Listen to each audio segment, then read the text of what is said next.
Hey everyone, I'm Benjamin and welcome to my book club. Today we're diving into my 7th book in my fantasy reading challenge, Lies of Locke Lamora by Scott Lynch. And I have a lot I want to talk about with this one, so let's just jump right in. The Lies of Locke Lamora is set in a really cool city.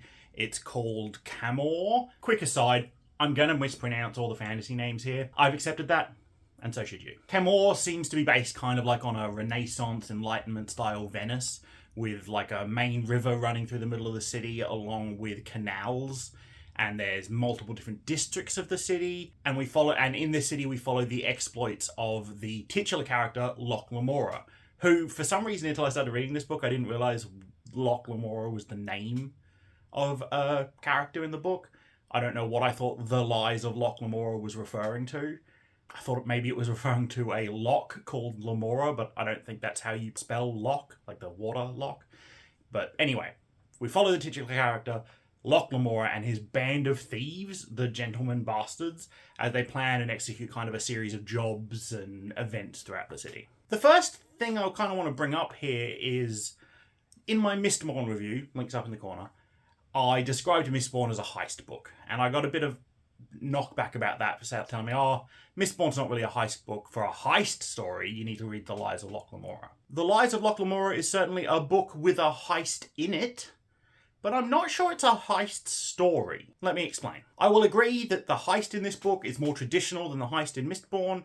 The heist in this book is all about money and loot and thievery, and the heist in ℕ𝕚𝕚 is a little bit about the loot, but not really. It's about, overthrowing an empire. But it's more the structure of a heist story that I'm thinking of when I call ℕ𝕚𝕚 a heist story, and I say that Lies of Locke Lamora is a book with a heist in it. Like, when you think of heist movies like Ocean's 11, I feel like there is a set structure for that, where you plan the job, you recruit the team members, you introduce each team member with their unique skill and why they need to be part of the job. Build a team, plan things out with every member having their unique job to involve, where their jobs overlap with each other and interact in fun ways. And then you execute the heist, something goes wrong, you figure out a way past it, or in like the events of like Ocean's 11 and whatnot, you figure out that the thing going wrong was always part of the plan. And then it all comes to a happy conclusion. In The Lies of Locke Lamora, I feel like we skip all that planning and team building section of the heist story, and we just jump right into a heist in action. And one where I feel like we don't actually spend a lot of the book dealing with. So yeah, I kind of think that this is not a traditional heist story.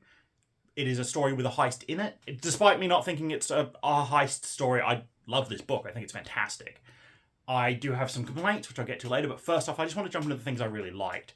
Right away, the ℕ𝕚𝕚 are amazing. Scott Lynch writes this fantastic team of friends and companions that are, I think, currently my favourite group of like fantasy heroes, or, my favourite group of characters, my favourite team up that I've read in a long, long time. The ℕ𝕚𝕚 are amazing. I really love, obviously, Locke. He's charismatic, he's the face of the group, he's the leader, he's a con man, he's charming, he's got a bit of a mysterious past. Who doesn't? Then you've got Gene, the big guy, the kind of like the best friend. You've got the twins that are really fun to play off each other. They have really fun interactions with themselves and the rest of the team, as well as having snippets of their own personalities in there instead of just being, copy pastes of each other. And then Bug, the latest recruit, who is a young boy desperate to prove himself, and you can really feel Bug's drive to perform in this book and his ambition to, he's a boy on the cusp of manhood and he wants to prove that, and it all comes through really well. And it's the interactions between them that are amazing, and some of my favourite scenes in the entire book are just them having dinner together, or them discussing something together, or them executing a plan as a whole group are just really fun, entertaining, and heartwarming. Speaking of the characters, the supporting cast are fantastic too. The antagonists in the book are great. I really enjoyed the antagonists. The kind of supporting cast of the sort of the victims. And when you think about good antagonists, I feel like a key point is that the antagonists should have motivations and goals that are so at odds with our protagonists that conflict kind of feels inevitable, that it was inevitable that they were going to bash heads at some point, and I think that works really well here. The world building at times feels a little overdone, I think, but for how much that is there, it does mean that ℙ𝕚𝕚 feels like a live living, busy place. It feels like a busy metropolitan city. The discussions about the boats on the canals and the floating markets are really vivid and really exciting. And Scott Lynch does a great job of outlining the outside political situations. Outside of ℚ𝕚𝕚, we know of factions and we know of different groups and cities and city-states.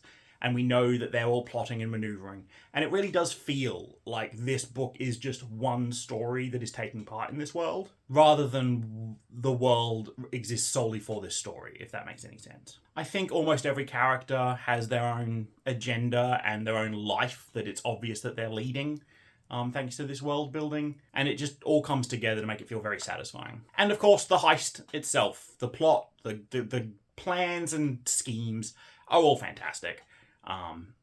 With one small exception, I think every single choice that gets made makes perfect sense. I think they're all smart and clever. I think they leave just enough room for things to go wrong to be tense, without risking it all in ways that feel silly or stupid. The risks the characters take are almost entirely believable, things you'd have to do to get these sort of jobs to be pulled off. And it is very satisfying when they come to a conclusion. Before I jump into the things that I didn't like in this book, though, I do just want to say thank you to everyone that likes, watches, and comments on the videos. I really appreciate it. I do read and reply to every comment. And if you want to see any more of my videos, make sure to subscribe. And if you want to be notified, hit the notification icon. As I said, this is only book 7 of my fantasy reading challenge, which is a challenge I made myself because I've always been a horror and science fiction reader. I've always struggled to get excited to read fantasy. So this year I decided, there's so many fantasy books out there that I'm missing out on, I'm sure. I need to give it a concerted effort to enjoy this genre. So I decided to read and review on the channel 10 fantasy books, and you can find the playlist for that at the end of the video. So I'll start with my biggest complaint that I had with this book, and it's one that my wife saw me get visibly frustrated with. And it's that I hate the structure of this book. There are dozens of flashbacks, it seems, in this book, and they are all placed at moments of high tension or intrigue. And the first time I got to a fun cliffhanger I was excited to continue with, and then got interrupted by a flashback for 15 to 30 pages, it was fine. But by the 20th time that happened, I genuinely just put the book down and groaning, because it was building up my excitement so much, and then just dropping it flat when I realised that we were going to do another interlude. And the flashbacks themselves are mostly fine. They're stories that I like to hear. They're bits of information about our characters and character growth that are important. I just think they could have been placed better.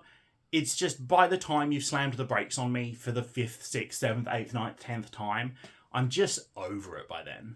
And most of the flashbacks seem to follow the same sort of pattern. The characters in the main plot will get into a position where, oh no, we need a certain skill to be able to get ourselves out of this tricky mess. Cut to a 25, 30-page flashback where we find out that character Y has that skill, and this is how they got it. And then we go back and solve the issue. And it's fine. It's fine. It just happens too many times.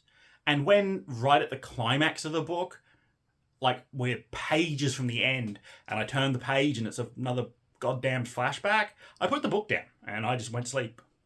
And I don't think it was for a couple of days I came back and finished, because I was just so frustrated. Apart from that, my complaints are really minor. First off, if you're going to have such a complicated city with, dozens of different district names, split by canals and rivers that all have different district names, and then you're going to have a few plot points where where it would be kind of important to know, which district's next to which one, then give me a goddamned map. I don't often feel the need to refer to a map in a book. Almost never. But in this one, every time they were coming up with a new district name, I was like, okay, I think I remember them saying that was over this river, over this bridge, and blah-de-blah-de-blah. There's dozens of districts, and they all seem to be vaguely important.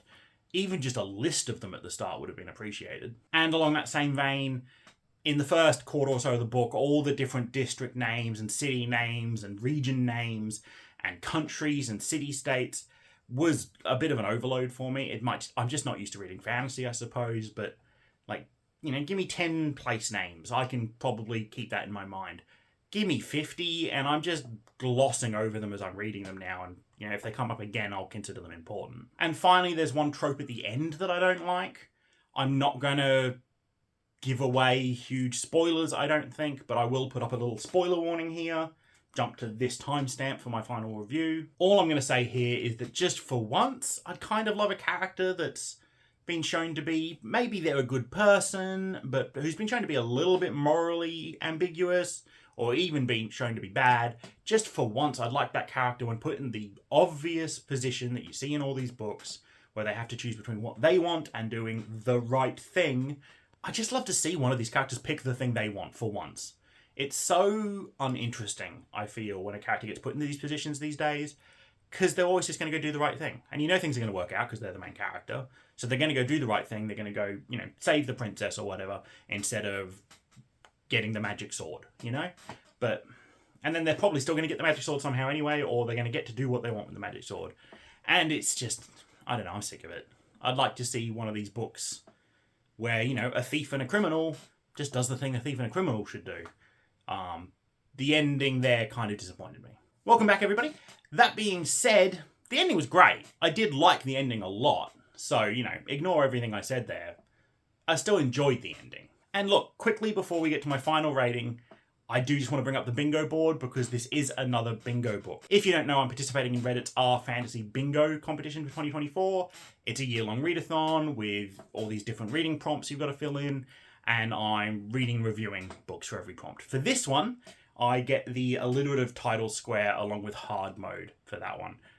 The alliterative title square is just read a book with at least 2 words that share the same letter as their first letter, and the hard mode is that it has to share at least 3. So I get the hard mode for the Lies of Locke Lamora. Look, overall, I really enjoyed Lies of Locke Lamora.